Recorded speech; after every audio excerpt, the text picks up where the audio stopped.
Welcome to easy learning. আজকে আমরা ইতিহাসের একটা খুবই গুরুত্বপূর্ণ অধ্যায়ে ডুব দেব। আমরা বোঝার চেষ্টা করব কিভাবে ভার্সাই চুক্তি হিটলারের মতো একজন একনায়কের ক্ষমতায় আসার পথ তৈরি করে দিয়েছিল। আচ্ছা, একটা প্রশ্ন কিন্তু মাথায় আসেই, তাই না? যে জার্মানির মতো একটা দেশ যেখানে কিনা গণতন্ত্র প্রতিষ্ঠা হয়েছিল, সেটা কিভাবে এমন একনায়কতন্ত্রের অন্ধকারে তলিয়ে গেল? এই জটিল প্রশ্নটা আমাদের ইতিহাসের এক ভয়াবহ অধ্যায়ের দিকে নিয়ে যায়। আর এই বিশাল পরিবর্তনের পেছনের কারণগুলো যদি আমাদের বুঝতে হয়, তাহলে আমাদের ফিরে যেতে হবে একেবারে প্রথম বিশ্বযুদ্ধের শেষ পর্যায়ে। ওখানেই কিন্তু এই গল্পের শুরু।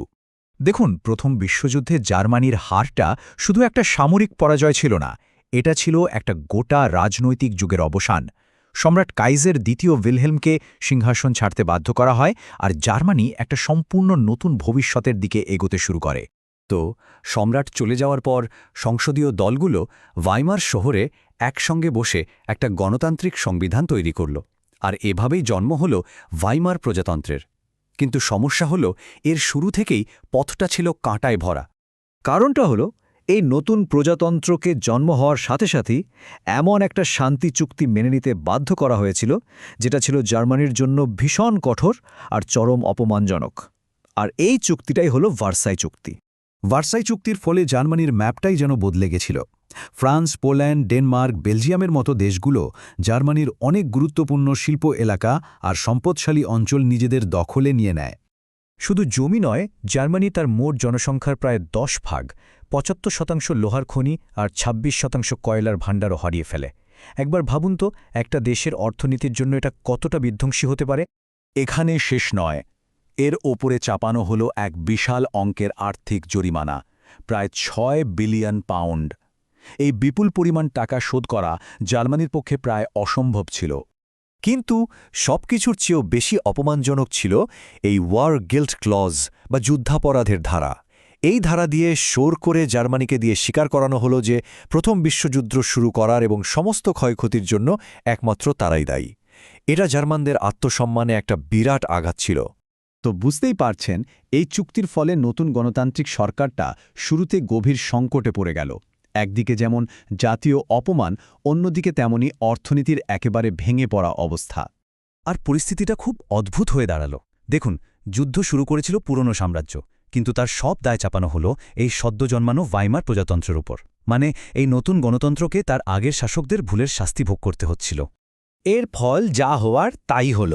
যারা এই নতুন প্রজাতন্ত্রকে সমর্থন করেছিল, যেমন সমাজতন্ত্রী, ক্যাথলিক বা গণতন্ত্রীরা, তাদেরকেই দেশের মানুষ নভেম্বর ক্রিমিনাল বলে ঠাট্টা করতে শুরু করল। বলা হতে লাগল, দেশের এই অপমানের জন্য এরাই দায়ী। অর্থনৈতিক অবস্থা যে কি পর্যায়ে পৌঁছেছিল তা এই ছবিটা দেখলেই পরিষ্কার বোঝা যায়। জার্মান মুদ্রা মার্কের দাম এতটাই পড়ে গিয়েছিল যে মানুষ পাউরুটির মতো সাধারণ জিনিস কিনতেও ঠেলাগাড়ি ভর্তি করে নোট নিয়ে যেত, ভাবা যায়। এই অবস্থাকেই অর্থনীতির ভাষায় বলে হাইপার ইনফ্লেশন। মানে যখন জিনিসপত্রের দাম আকাশ ছোঁয়া হয়ে যায় আর দেশের টাকা প্রায় মূল্যহীন কাগজের টুকরোতে পরিণত হয়। মরার ওপর খাড়ার ঘায়ের মতো এরপর এলো ১৯২৯ সালের বিশ্বজোড়া মহামন্দা। এটা জার্মানির ভেঙে পড়া অর্থনীতিকে একেবারে ধ্বংস করে দিল। লক্ষ লক্ষ মানুষ রাতারাতি বেকার হয়ে গেল, আর পুরো সমাজটা এক গভীর হতাশার মধ্যে ডুবে গেল। আর ঠিক এই রকম একটা হতাশা, রাগ আর ক্ষোভের পরিবেশেই একটা নতুন রাজনৈতিক শক্তির জন্ম হল, নাৎসি পার্টি। হিটলার আর তার দল হতাশ মানুষের সামনে এক নতুন আশার আলো নিয়ে এলো। তারা খুব জোরের সাথে বলতে শুরু করল যে তারা ভার্সাই চুক্তির অপমান মুছে ফেলবে আর জার্মানির হারানোর সম্মান ফিরিয়ে আনবে। এই কথাগুলো মানুষের মনে নতুন করে স্বপ্ন জাগিয়ে তুলল। আর তাদের কথা যে মানুষ কতটা বিশ্বাস করেছিল তার প্রমাণ হলো এই পরিসংখ্যানটা। দেখুন, মাত্র 4 বছরের মধ্যে তাদের জনপ্রিয়তা কোথায় গিয়ে পৌঁছাল। ১৯২৮ সালে যেখানে তারা মাত্র 2.6% ভোট পেয়েছিল, সেখানে ১৯৩২ সালে তারা ৩৭% ভোট পেয়ে জার্মানির সবথেকে বড় রাজনৈতিক দল হয়ে উঠল। আর এর শেষ পরিণতি হল ১৯৩৩ সালের ৩০শে জানুয়ারি। সেদিন অ্যাডলফ হিটলারকে জার্মানির চ্যান্সেলর মানে সরকার প্রধান হিসেবে নিয়োগ করা হল। আর এভাবেই গণতন্ত্রের অবসানের রাস্তাটা পুরোপুরি তৈরি হয়ে গেল। তাহলে পুরো ঘটনাটা থেকে আমরা কি শিখলাম?